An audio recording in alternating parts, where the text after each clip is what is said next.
In the serene streets of Charleston, South Carolina, a seemingly ordinary afternoon spirals into chaos when a 70-year-old woman, Karen, calls the police on Monica, a black female doctor walking her routine path. What starts as a misunderstanding, rooted in deep-seated prejudices, quickly transforms into a heart-wrenching plea for help. As tensions rise and lives intertwine in unexpected ways, this story unravels the thin line between fear and compassion, challenging the boundaries of trust and redemption. Take a moment, just 7 seconds, to reflect. Have you ever judged someone too quickly, only to find yourself relying on them in your darkest hour?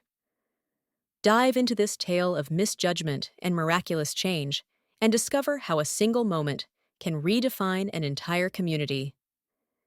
If this story resonates with you, don't forget to subscribe and join our community for more inspiring narratives.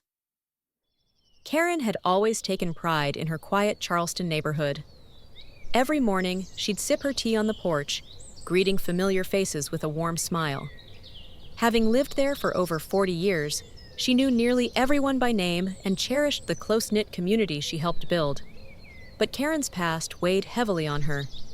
Growing up in an era when segregation was the law, she had been taught to view the world through a lens of prejudice. Her family held deep-seated beliefs about places for blacks and places for whites, lessons that Karen carried into her 70 years of life. These ingrained notions often surfaced, clouding her judgment in ways she barely recognized. One sunny afternoon, something felt off. As she watched Monica stroll down the street, Karen couldn't shake the uneasy feeling that something was amiss.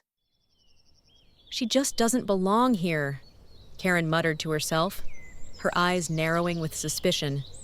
Monica, a black woman in her early 30s, was new to the area. She had moved to Charleston to embrace a peaceful life and to practice medicine, eager to serve the community. On that day, she was simply enjoying a walk after a long shift at the local clinic. Little did she know, her presence would stir feelings Karen couldn't quite understand.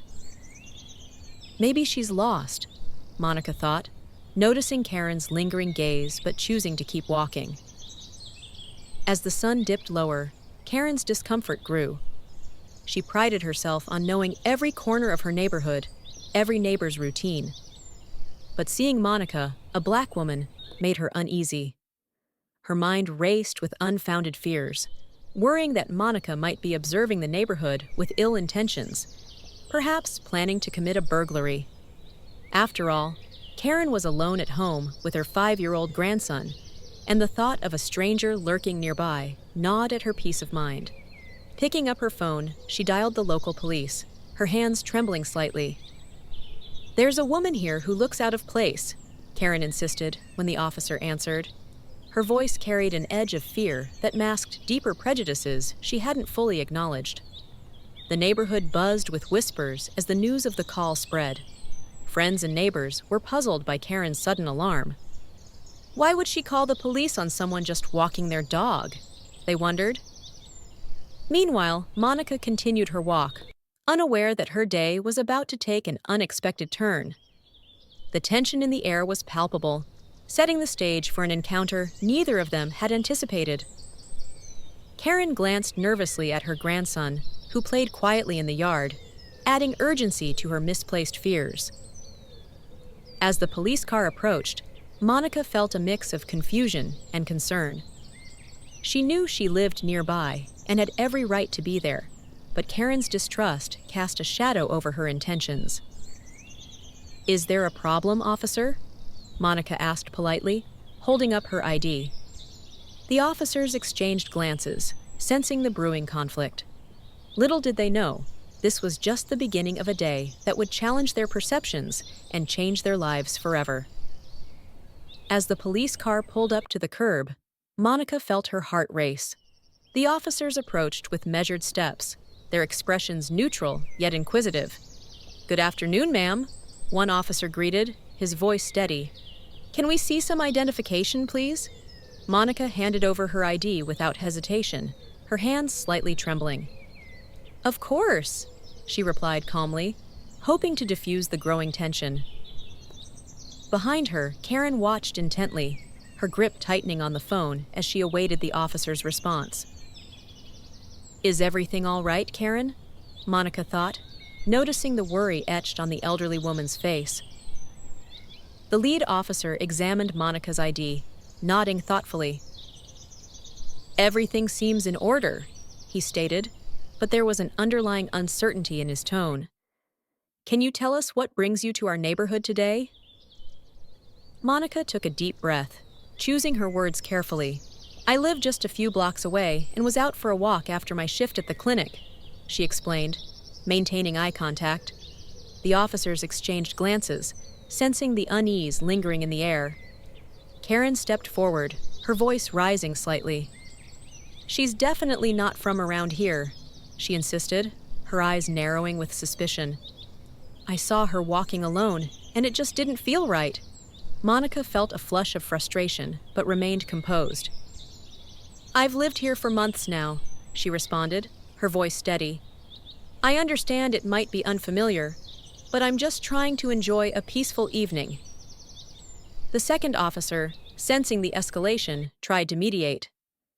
"Ma'am, we're just ensuring everyone's safety. Is there something specific that concerns you?" Karen's anxiety bubbled over. "I don't like having strangers in my neighborhood, especially ones who look like they don't belong," she retorted, her tone edged with fear. "What do you mean by that?" Monica countered, her patience wearing thin. "I'm a doctor here, just like many others in the community. I have no reason to cause any harm." Sensing the situation could spiral, the lead officer decided to take a step back. "We'll need to verify a few more details to ensure everything's okay," he said gently. Monica nodded, understanding the protocol but feeling the sting of unwarranted suspicion. "If you need anything else, please let me know," she offered, hoping to ease the discomfort. Karen's frustration was evident as she glanced at her grandson playing nearby. "I just want to keep my family safe," she murmured, the weight of her fears pressing down on her. "I understand your concern, ma'am," the officer replied softly, trying to soothe the rising tension. "Monica, would you mind waiting here while we complete our checks?" As minutes ticked by, Monica couldn't help but reflect on the encounter. Why is it so hard for people to accept someone new? She pondered, watching Karen's stern demeanor soften ever so slightly. The lead officer finally spoke. "Everything seems fine, ma'am. Just make sure to respect the neighborhood rules." Monica thanked them, her relief palpable as the officers left. Karen stood silently, her mind racing with conflicting emotions.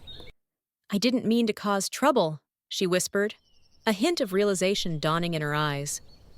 Little did they both know, the events unfolding would soon take an unexpected and life-changing turn, bridging gaps they never imagined. As the police car pulled away, a sense of uneasy calm settled over the neighborhood.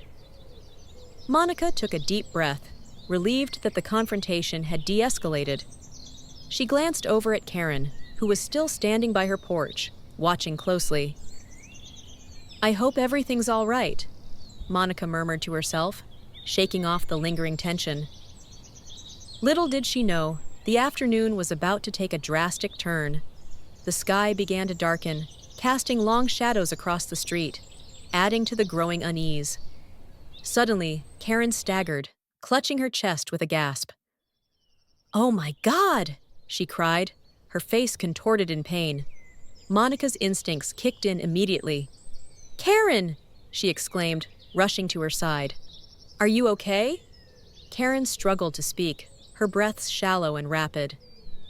I don't feel so good," she managed, her voice wavering. Monica knelt beside her, assessing the situation with a calm urgency. "Stay with me, Karen. I'm a doctor. I'm going to help you." Her voice was steady, but inside, her heart pounded with worry. Monica quickly took control, instructing the oncoming neighbors to call 911 while she began CPR. "Breathe for me, Karen. Just breathe," she urged, her hands steady despite the chaos unfolding. "Help is on the way," she reassured her, the weight of responsibility pressing down on her.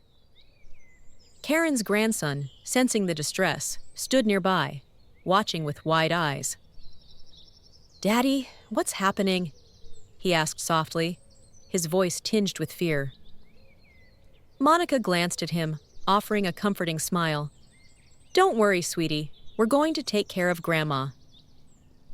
As Monica worked tirelessly to save Karen, the earlier animosity seemed to dissolve in the face of crisis. "Hang in there, Karen. You're going to be okay," Monica said firmly, her medical training guiding her every move. The seconds felt like hours, each breath a battle against time. Karen's eyes fluttered, a faint smile breaking through her pain. "Thank you," she whispered, the tension between them momentarily forgotten. Suddenly, Karen's grip loosened, and Monica felt a surge of hope. "Keep fighting, Karen." "You're almost there," she encouraged, her voice breaking slightly with emotion. Just as the paramedics arrived, Monica felt a surge of relief. "You did it, Karen. Help is here now," she said, stepping back to let the professionals take over. The officers who had earlier questioned Monica watched in awe as the situation transformed before their eyes. "Is she going to be all right?" one officer asked, concern etched on his face. Monica nodded, though unsure. "She's strong. The doctors will take good care of her," she replied, her eyes meeting Karen's for a brief, silent moment of understanding. Karen was rushed to the hospital, leaving Monica and the neighbors to process the whirlwind of emotions. In the aftermath, the neighborhood stood still, the gravity of what had just happened sinking in. Monica felt a mix of relief and lingering tension, knowing that this event would forever change the dynamics between her and Karen. "I never thought I'd be saving the person I mistrusted so much," she reflected, her mind racing with conflicting thoughts. The once quiet street now buzzed with whispers of what transpired, leaving everyone to ponder the fragile nature of judgment and the unexpected turns life can take. Little did Monica know this life-saving act would set the foundation for an unforeseen transformation in their relationship, hinting at redemption and understanding just around the corner. The days following Karen's hospitalization were filled with a heavy silence in the neighborhood. Monica found herself lingering near Karen's porch more often, a sense of responsibility weighing on her shoulders. One evening, as the sun set over Charleston, Karen was finally discharged from the hospital. Monica decided it was time to bridge the gap that had formed between them. She approached Karen's house with a mix of apprehension and hope. "Hi, Karen," Monica began gently. "I wanted to check in and see how you're feeling." Karen looked up, her eyes meeting Monica's with a mixture of gratitude and lingering tension. "Monica, I don't know what to say," she stammered, her voice shaky. "You saved my life today. I was so scared." Monica offered a reassuring smile, taking a seat beside her. "You didn't have to thank me, Karen. It's what I do." The air was thick with unspoken emotions as they sat together, the evening breeze carrying the sounds of the neighborhood around them. As they talked, Karen began to open up about her fears and the prejudices she had held for so long. "I grew up in a different time, Monica. A time when people like us weren't supposed to be friends," she admitted, her voice tinged with remorse. Monica listened patiently, understanding the deep-seated fears that had driven Karen to call the police. "Times have changed, Karen. We're all part of this community now," she responded softly. The conversation was a turning point, each word breaking down the barriers that had kept them apart. Monica shared stories of her own experiences, the challenges she faced as a Black woman and a doctor in Charleston. "It's not always easy, but I believe in making connections and building trust," she said earnestly. Karen nodded slowly, her eyes reflecting a newfound understanding. "Maybe I was wrong to judge you so harshly. I've let my fears cloud my judgment for too long," she confessed. The honesty in Karen's voice was a balm to Monica's wounded spirit, fostering a sense of mutual respect and empathy between them. As the night grew darker, the two women found themselves laughing over shared memories and dreams for the future. Karen reached out, placing a hand on Monica's shoulder. "Thank you for saving my life," and for giving me a chance to see things differently," she said sincerely. Monica squeezed her hand in return, feeling a sense of fulfillment she hadn't anticipated. "We're all in this together, Karen. Let's move forward with kindness and understanding." The transformation was complete, leaving both women with a sense of hope and a stronger bond that would shape their community for years to come. Karen took a deep breath, her eyes moist with emotion. "You know, Monica, when I was younger, I never imagined I'd have a friend like you. Someone who showed me what true courage looks like," she whispered. Monica smiled warmly. "And you've shown me that it's never too late to change, to forgive, and to embrace new beginnings." They sat in comfortable silence for a moment, the weight of past misunderstandings lifting between them. Before leaving, Karen invited Monica to join her for a cup of tea the next morning. "I'd like to learn more about you, Monica, to understand the person behind the nurse uniform," Karen said thoughtfully. Monica nodded. "I'd love that, Karen. There's so much we can share and learn from each other." As Monica walked away, she felt a profound sense of connection, knowing that this newfound friendship would not only heal old wounds, but also enrich their lives in ways they had never imagined. Moral of the story: in moments of crisis, our true characters are revealed, often bridging gaps we never thought possible. Karen and Monica's story reminds us that preconceived notions can cloud our judgment, but compassion and understanding have the power to transform lives. Have you ever found yourself reevaluating a first impression after unexpected circumstances? It's in these instances that we learn the value of empathy and the importance of giving others a chance. Let this tale inspire you to look beyond the surface and embrace the connections that can enrich our communities. We'd love to hear your thoughts. Share your experiences in the comments below. If this story moved you, click to watch our next video and continue exploring the profound impacts of human connection. Don't forget to subscribe and turn on notifications so you never miss a story that could change your perspective and deepen your understanding of those around you.